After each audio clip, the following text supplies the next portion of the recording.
In this bite-sized clip, we're going to be looking at the topic of Alexander's generalship, which obviously is a massive topic. In order to understand this, you've really got to have a good idea of the narrative and the sequence of events of the entire campaign. Key issues you want to be thinking about are things such as what motivated him, why was he so successful, was it because of his flexibility of tactics or was it for other reasons, how significant was each battle, what happened, what is Alexander's performance like personally, what does he do, and the differences between Plutarch and Arrian on each battle. Now, we're going to be initially looking at actions in Greece. We could start off with Coronea, but Plutarch really depicts Coronea as more of an episode in the relationship between Alexander and Philip. But we're going to start off by looking at the sack of Thebes. On Philip's assassination, Alexander was in a bit of a predicament. What Alexander does is he decides to act with lofty spirits in order to get, to keep control over Greece against the advice of his advisors. Alexander marches into Greece and is confirmed hegemon of the League of Corinth.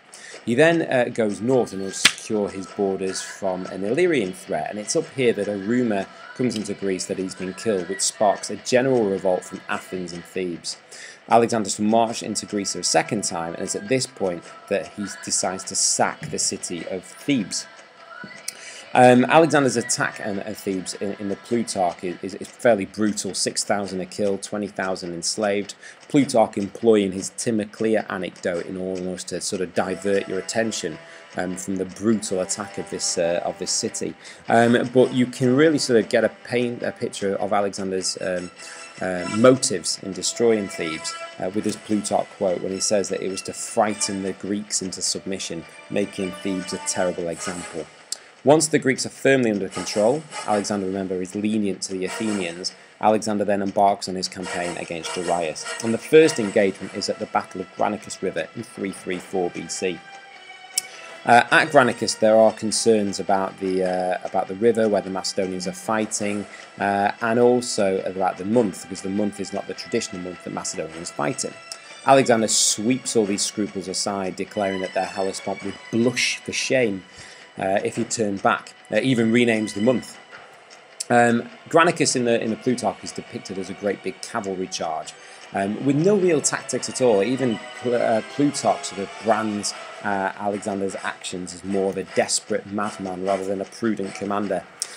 Remember, he's almost killed by the satrap Spitamenes Clytus, saving him just in time.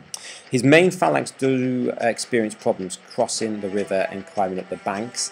So initial problems, but then they're able to overcome the Persians on the opposite side, and they generally disengage, leaving the Greek mercenaries that are on the Persian side to the Macedonian mercy. They do beg for terms and do surrender, but Alexander views them as traitors and massacres them. Even here Plutarch criticises him slightly, saying that he's led by passion rather than reason, because Alexander loses the majority of his troops here, or majority of his casualties rather, because the Greek mercenaries are desperate and are expert fighters. Now, after Granicus River, Sardis, the key Persian city on the west, does surrender. The majority of Ionians do view Alexander as a liberator, but there are some exceptions, such as Miletus and Halicarnassus, which Alexander does have to siege. He proceeds down this southern bit of Turkey. There's an episode of illness. There's also those bronze tablets in Lycia, the tide turning at Pamphylia. He also visits Gordium to untie the Gordium knot, and then advances into Persia properly. However, once he enters the Taurus Mountains, or rather leaves the Taurus Mountains, Alexander does not garrison the Assyrian gates, or Manic gates rather, and that means that he has failed to sort of secure his supply line. Remember, he's already disbanded his fleet. And that gives Darius the opportunity to cut off Alexander's supplies, which he takes at the Battle of Issus in 333 BC. Now, remember, Issus in Plutarch is more... there is a brief description of the battle about Alexander's bravery, his generalship, It talks about Alexander being outnumbered, not being outflanked. There's a discussion of whether he's injured in the thigh or not, but Plutarch really sort of spends more time talking about Alexander's actions in Darius' camp after the battle and his subsequent chivalry towards Darius' family. Arrian gives us our detail about hammer and anvil and the actual tactics. So following an inspirational pep talk, Alexander directly targets the Persian left, a weak spot because they're protected by archers. At the same time, the Macedonian phalanx engages. Remember, this time Darius fights fire with fire by employing Greek mercenaries.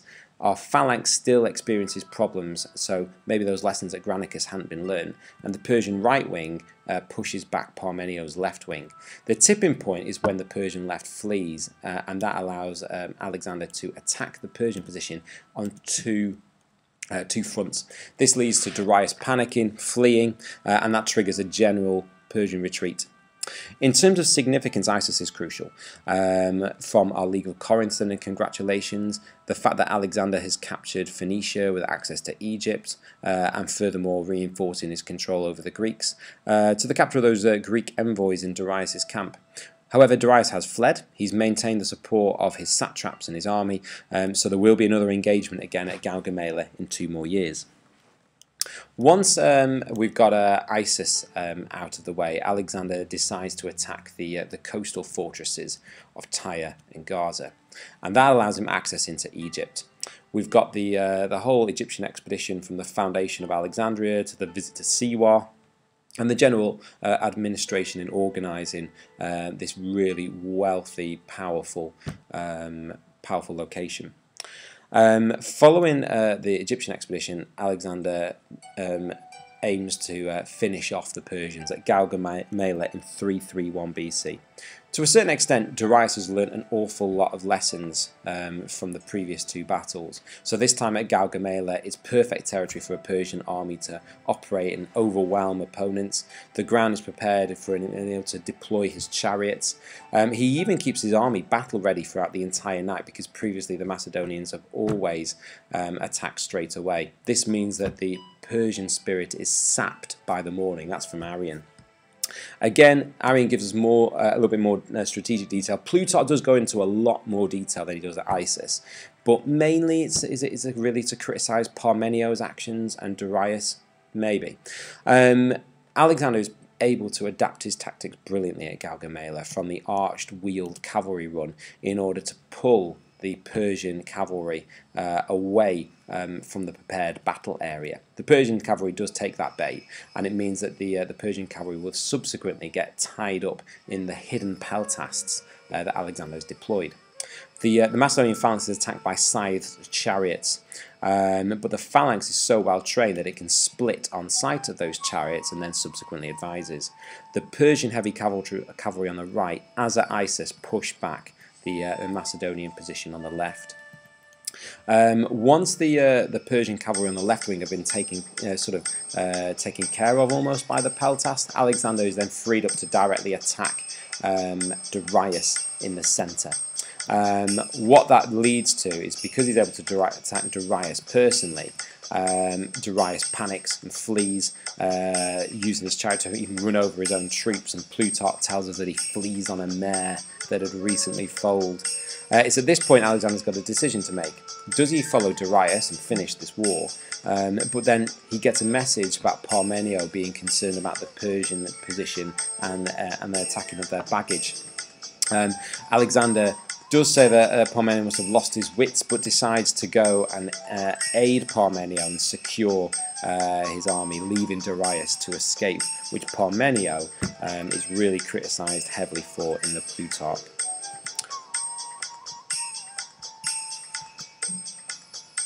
Following Gaugamela, Darius flees east to Bactria in order to again try and build up another force to take on Alexander for a 3rd time, and Alexander occupies the cities of Babylon and Susa. His main objective is to capture Persepolis. However, he's held up at Persepolis at the Battle of the Persian Gates by the satrap Ariobarzanes. So have an awareness of some of those criticisms of Alexander's performance at the Persian Gates. Once Persepolis has been captured and burnt, he meets up with the bulk of his army again at Ecbatana. And it's at Ecbatana where we have a change in objectives. The League of Corinth's War of Vengeance is declared over and League troops are sent home, given the choice to continue, and it's now clear it's a war of vengeance. Sorry, war of conquest. Alexander, in order to complete this, needs to capture Darius. He's given news that Darius has been arrested by Bessus and starts a desperate pursuit of Darius, and he catches up to the Persians. Just after Darius dies, according to Plutarch, it's the Macedonian who's Polystratus who's with Darius when he dies, and Alexander treats Darius's corpse honourably. Pursuing Bessus, the usurper, Alexander soon catches up to him, and Bessus is, if you read in the Plutarch, split between trees. If you're reading Arrian, his nose and his ear tips are cut off and he's impaled. He then goes into Bactrian Sogdia, and we get again some other major episodes in the story, in the narrative, the Sogdian Rock. The Philotas plot, the murder of Clytus, Callisthenes, and the conspiracy of the pages is on the way into India. Alexander advances into India, making deals with different Indian princes, notably Taxiles. And as a result of some of his deals with those Indian princes, such as Taxiles, we get the Battle of Hydaspes in 326 BC. Remember, Hydaspes is going to be really difficult for Alexander. He's up against elephants. Porus's elephants block the crossing of the river, so Alexander has to think outside the box. And what he does is he creates a series of feints and diversions and fake attacks in order to lull Porus into a false sense of security and not to send out the elephants that are intimidating the cavalry.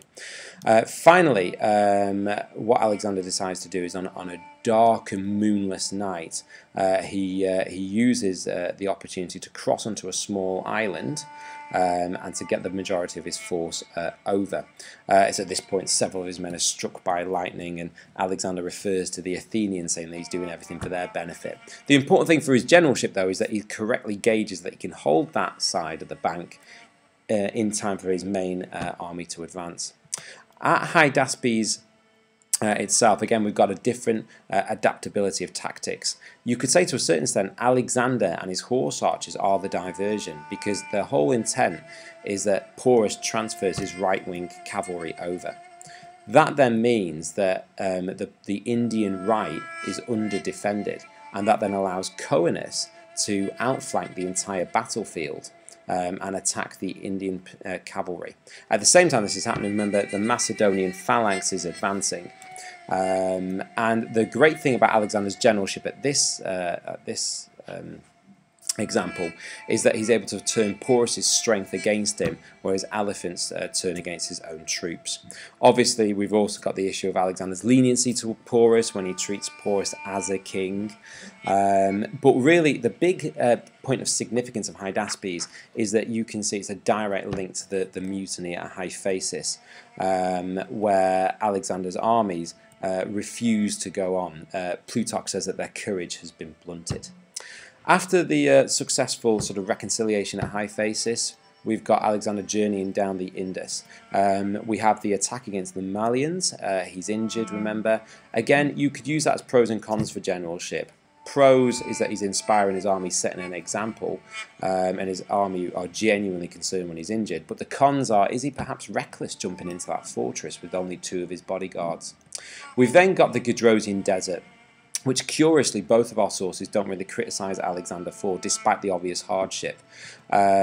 Plutarch dismisses it in a few sentences. Arrian uses it as an opportunity to talk about lots of different characteristics of Alexander's fantastic generalship, from leading his troops on foot to taking charge when the guides get lost, the refusal of the helmet of water. There's lots of different examples of Alexander's leadership. We also have the revel at Carmania, where Plutarch criticises the state of the Macedonians after that event.